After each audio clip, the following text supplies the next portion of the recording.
বনি, একটু বাকি বাসনগুলো দিয়ে যা না।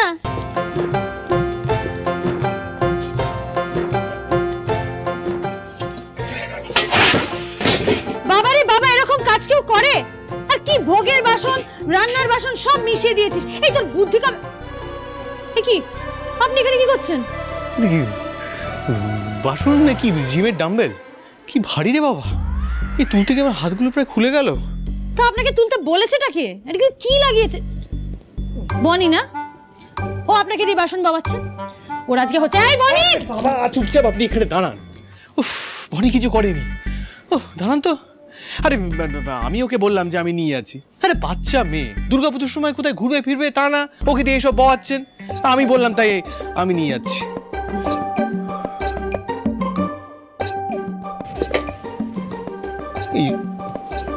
এত সব বাসন এখানে চারিদিকে, এগুলো তো ধোয়ায়নি। এগুলো কি আপনি মাজবেন নাকি? তো কে আর মাজবে? না না না, হ্যাঁ শরীর খারাপ করবে তো আপনার। আপনি জানান, আমি আমি লোকের ব্যবস্থা করছি, লোকজন এসব করে নেবে, আপনাকে করতে হবে না। আপনার কি মাথা খারাপ হয়ে গেছে? আমাদের মতন বাড়িতে কথার কথা অত কেউ লোক ডাকে না, আর কোনো লোক ডাকার দরকার নেই। দেখুন, এর আগে যখন আমাদের বাড়িতে পুজো হতো না, তখন মা আর আমি দুজনেই সব বাসন মেজে ফেলতাম। কিন্তু এবার তো মায়ের পায়ে ব্যথা, তাই আমি বললাম আমিই করে দিচ্ছি। কিন্তু কোনো কিন্তু নেই এর মধ্যে। ও ঋদ্ধিমান বাবু, এই বাসন মাজা কোনো ব্যাপার না। আর তাছাড়া আপনি একটা কথা বলুন, যে বাইরের লোক সে কি অত যত্ন করে পুজোর বাসন মাজবে? নিজেদের কাজ মানুষ নিজেরা যত যত্ন করে করে, বাইরের লোক তো সেটা করে না, তাই না? আর অনেক ব্যাপার আছে, সব বাসন একসাথে মাজলে হবে না। কিছু বাসন তেঁতুল দিয়ে মাজতে হয়, কিছু বাসন সাবান দিয়ে মাজতে হয়। ওসব আপনি বুঝবেন না। আপনি এখান থেকে যান, হাতটা ধুয়ে চলে যান, আমি কাজ করে নিচ্ছি। আমাকে একটু কাজ করতে দিন তো। তার মানে আপনি আমার কথা শুনবেন না? না, শুনবো না। এখানে শোনার মতন কিছু নেই। বেশ, তাহলে আমিও বাসন মাজবো। কি এই কেন বাড়াবাড়ি করেন বলুন তো? সবকিছুতে এখানে মা আছে, কাকিমণি আছে, দাদু আছে। কি ভাবে তারা? কি ভাবে? হ্যাঁ, ছেলেকে শ্বশুর বাড়িতে নিয়ে এসে বাসন মাজাচ্ছে। কেন আপনি কি ভাবছেন যে আমি বাসন মাজতে পারি না? হ্যাঁ, just watch me do it. শুনুন, একদম বাড়াবাড়ি করবেন না। একটু বোঝার চেষ্টা করুন। কেউ যদি দেখে ফেলে ভীষণ চেঁচামেচি করবে, আর আমার মা যদি দেখে তাহলে তো আর রক্ষে নেই। আমাকে আস্ত রাখবে না। ঋদ্ধিমান বাবু, এখান থেকে আপনি যান। এমনি কেউ দেখবে না, সবাই ঘুমাচ্ছে। আরে ছাড়ুন তো। আরে বলছি তো কেউ দেখবে না। আর আপনি দয়া করে, আপনি কি ভেবেছেন যে আপনার কথা ভেবে আমি এসব করছি? হ্যাঁ, মোটেই না। আপনাকে ভালোবেসে সে এসব বলছি না। আমি বলছি কারণ আপনার ইয়েটা যাতে না ক্ষয়ে যায়। কি ক্ষয়ে যায়? ইয়ে মানে আপনার নরম নরম আঙুলগুলো, সেগুলো যদি কিছু হয় তাহলে তো আমার ব্যবসার ক্ষতি হবে না। আমি ওই আঙুলগুলোর কথা ভেবেই আমি এত কিছু করছি, যাতে আমাদের প্রফিটের কোনো প্রবলেম না হয়, মানে ব্যবসাটা ঠিকঠাক হয়, আপনি যাতে ডিজাইনগুলো ঠিকঠাক করে করতে পারেন, তাই তো।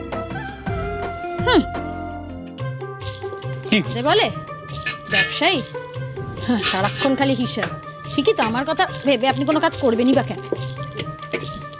আর এমনিতেও পুজোর পর অফিস খুললে আপনাকে আমার কথাই উঠতে বসতে হবে, সব আমার কথা শুনে চলতে হবে। তাই এখন থেকে একটু ইউজ টু হয়ে যান।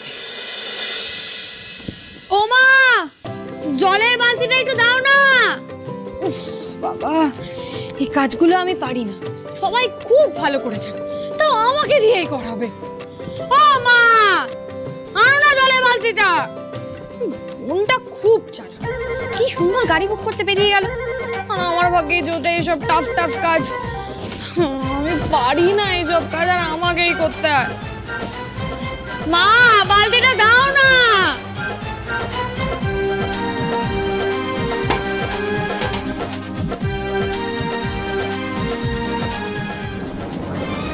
আমি এনেছি জলের বালতি। তুমি এসব পারবে না, আমি করে দিচ্ছি। বরং এত কিছু করতে তোমার কষ্ট হবে। এত লোক উঠোনে খেয়েছে, উঠোনটা ময়লা হয়ে গেছে, আমি করে দিই। তুমি উঠোন পরিষ্কার করবে? আমি পারবো। এসব আমাকেই করা মানায়। তুই এখন সিংহরায় জুয়েলার্সের ব্র্যান্ড অ্যাম্বাসেডর, চোখে লাগবে। আমি করে দিই।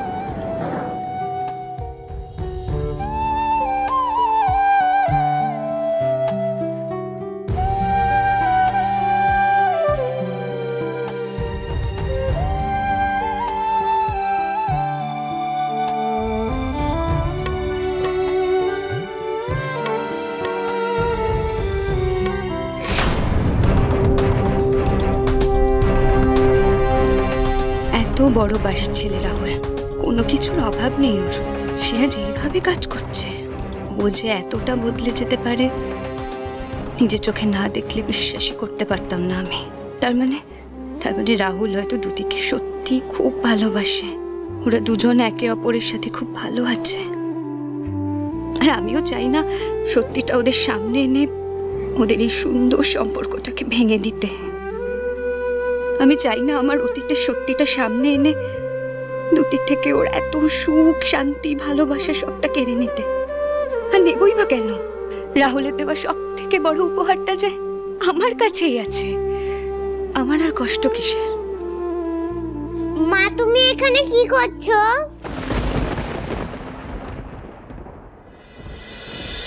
আপনি কি ভেবেছেন নাকি কথায় কথায় আপনি আমাকে শাসাবেন, বসগিরি দেখাবেন, চড়ুই পাখি, শালিক পাখি যা মুখে আসবে তাই বলবেন, আর আমি চুপ করে সব সহ্য করবো? আপনি দাঁড়ান না, দেখুন আমি না দল পাকিয়ে দাদুকে সব নালিশ করে দেবো, তখন দেখবেন। I knew it. আমি জানতাম আপনাকে আমার সাথে অফিসে নিয়ে যাওয়াটাই ডেঞ্জারাস হবে। শুনুন, আমার কিন্তু একটা ইমেজ আছে, there an image that has to be maintained. আপনি কিন্তু ওখানে গিয়ে উল্টোপাল্টা কিছু করবেন না, হ্যাঁ? খুব খারাপ হয়ে যাবে কিন্তু, বলে দিচ্ছি। আর একদম ঝগড়া তো করবেনই না, প্লিজ। বয়ে গেছে আপনার সাথে আমার ঝগড়া কথা, আর আপনি কেন করছেন ঝগড়া? আমার কথাটা শুনে নিলেই তো ঝামেলাটা মিটে যায়। আর এই যে ঋদ্ধিমান সিংহ রায় বাসন মাজছে এই বেলা, হ্যাঁ, অফিসের লোকজন দেখলে ইমেজ নষ্ট হবে না? আপনি দাঁড়ান না, আপনার এই বাসন মাজার ছবি আমি আপনার অফিসের সব লোককে পাঠিয়ে দেবো ফোনে, হ্যাঁ, তারপর বুঝবেন মজা। দিন আমাকে বাসনটা দিন, আমাকে মাজতে হবে। আপনি তো আশ্চর্য মহিলা। আর বলছি আপনাকে আমি হেল্প করবো, আপনার প্রবলেমটা কি হচ্ছে? হ্যাঁ,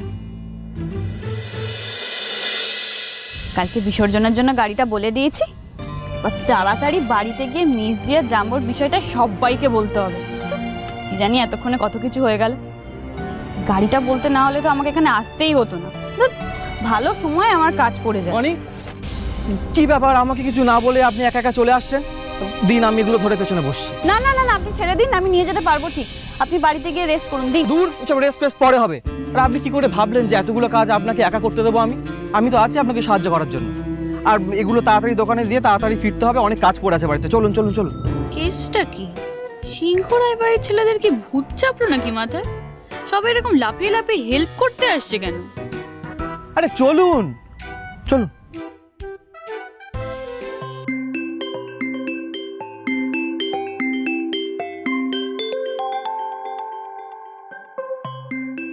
অয়না এখন আপনাকে ফোন করে?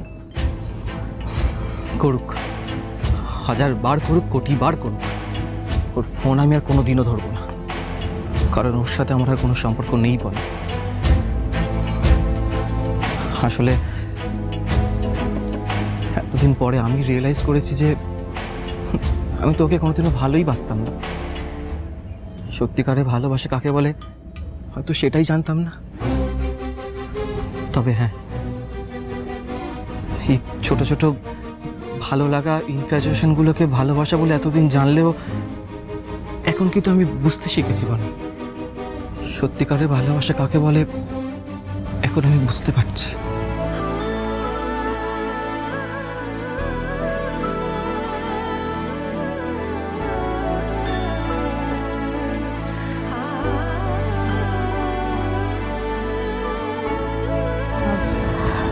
বলছি ব্যাগটা কিন্তু শক্ত করে ধরে বসবেন, হাত ফসকে পড়ে গেলে কিন্তু অনেক টাকা লস হয়ে যাবে। একবার নয় ভুল করে হাত ছেড়েছিলাম বনি, কিন্তু আর নয়, কোনোদিনও নয়।